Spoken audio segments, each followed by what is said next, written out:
2024 সালের ছাত্র জনতার অভ্যুত্থান পরবর্তী এই নতুন বাংলাদেশে বাংলাদেশ জামায়াত ইসলামী কর্তৃক আয়োজিত আজকের এই জাতীয় সমাবেশে বাংলাদেশের ছাত্র জনতা, আমার অভ্যুত্থানের সহযোদ্ধা, জাতীয় নেতৃবৃন্দ সকলকে জাতীয় নাগরিক পার্টি এনসিপির পক্ষ থেকে সশ্রদ্ধ সালাম। আসসালামু আলাইকুম ওয়া রাহমাতুল্লাহ। সংগ্রামী সহযোদ্ধারা, অভ্যুত্থানের 1 জুলাই পেরিয়ে আমরা আরেক জুলাই এসে উপস্থিত হয়েছি, কিন্তু বাংলাদেশ থেকে মুজিববাদীদের ষড়যন্ত্র এখনো শেষ হয়নি। গোপালগঞ্জে এখনো মুজিববাদীদের আস্তানা ঘিরে রয়েছে। মুজিববাদীরা এখনো বাংলাদেশের বিভিন্ন জায়গায় সক্রিয় রয়েছে। এই মুজিববাদ একটি আদর্শ, শুধু আইনি ভাবে এই মুজিববাদের মোকাবেলা করা যাবে না। আমাদেরকে অর্থনৈতিক ভাবে, রাজনৈতিক ভাবে, সাংস্কৃতিক ভাবে এই মুজিববাদের কোমর ভেঙে দিতে হবে। আমাদের মধ্যে রাজনৈতিক মতপার্থক্য থাকতে পারে, কিন্তু এই মুজিববাদের প্রশ্নে, এই স্বৈরাচারের প্রশ্নে অভ্যুত্থানের সকল শক্তিকে ঐক্যবদ্ধ থাকতে হবে। সংগ্রামী সহযোদ্ধারা, এই বাংলাদেশে আবারও নতুন করে মুজিববাদী ভারতপন্থী শক্তিগুলো এখন সক্রিয় হচ্ছে।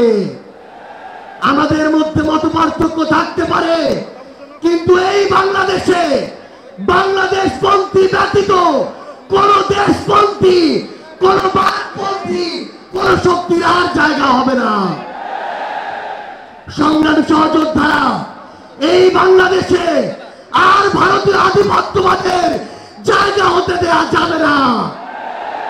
অন্য যে কোনো দেশের নামে কোন আধিপত্যবাদের জায়গা এই বাংলাদেশে হতে দেওয়া যাবে না। সংগ্রামী সহযোদ্ধারা, হাজারের অধিক ছাত্র জনতা জীবন দিয়েছে। আমার হাজার হাজার সহযোদ্ধা আজকে আমার সামনে রয়েছে। আমাদের একটা আকাঙ্ক্ষা ছিল, গত জুলাইয়ে ওই আগস্টের 5 তারিখে আমাদের যে স্বপ্ন ছিল, আরেক আগস্ট আসতে চলেছে, আমাদের সেই স্বপ্নগুলো পূরণ হয়নি। অন্তর্বর্তীকালীন সরকারের কাছে আমরা সুশীল সরকারের ভূমিকা চাই না। আমরা তাদেরকে অভ্যুত্থান পরবর্তী সরকারের ভূমিকায় দেখতে চাই। আমরা স্পষ্ট করে বলতে চাই, অভ্যুত্থান পরবর্তী বাংলাদেশে আমাদের বিচার লাগবে। এই বাংলাদেশে খুনি হাসিনার বিচার হতেই হবে। খুনি হাসিনার বিচারের রায় হতেই হবে। খুনি হাসিনার বিচারের রায়ের কার্যকর আমরা দেখতে চাই। আমরা স্পষ্ট করে বলতে চাই, এই বাংলাদেশে বিচার বিভাগকে কোন দলের বিচার বিভাগ হিসেবে আমরা দেখতে চাই না। আইন শৃঙ্খলা রক্ষাকারী বাহিনীকে ক্ষমতার তোষামত করা বাহিনী হিসাবে আমরা দেখতে চাই না।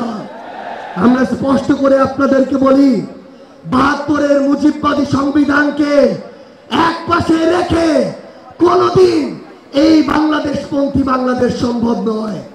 আমাদের নতুন সংবিধান লাগবে, আমাদের গণপরিষদ নির্বাচন লাগবে, আমাদের নারীদের অধিকার আমাদের নিশ্চিত করতে হবে, আমাদের সংখ্যালঘু ভাই বোনদের অধিকার আমাদের নিশ্চিত করতে হবে।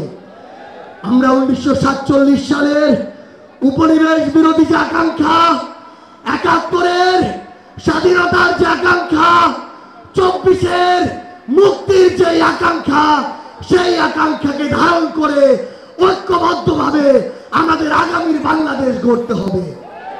আমরা স্পষ্ট করে সর্বশেষ একটি কথা বলে যাই, ফ্যাসিস্ট বিরোধী 24-এর শক্তি আমাদের ঐক্যবদ্ধ থাকতে হবে। তবে ঐক্যবদ্ধ মানে এই নয় যে আমরা কারো অন্ধভাবে দালালি করব।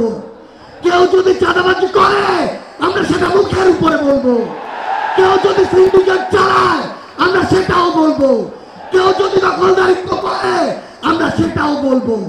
তবে আওয়ামী লীগের প্রশ্নে আমরা ঐক্যবদ্ধভাবে আমাদের লড়াই চালিয়ে যাব। সংগ্রামী সহযোদ্ধারা, রাজনীতিতে প্রতিদ্বন্দ্বিতা থাকবে, প্রতিযোগিতা থাকবে, কিন্তু রাজনীতির যে সৌন্দর্য, এই সৌন্দর্য যেন আমরা ধারণ করি, তাহলে আগামীর বাংলাদেশ সামনের দিকে এগিয়ে যাবে।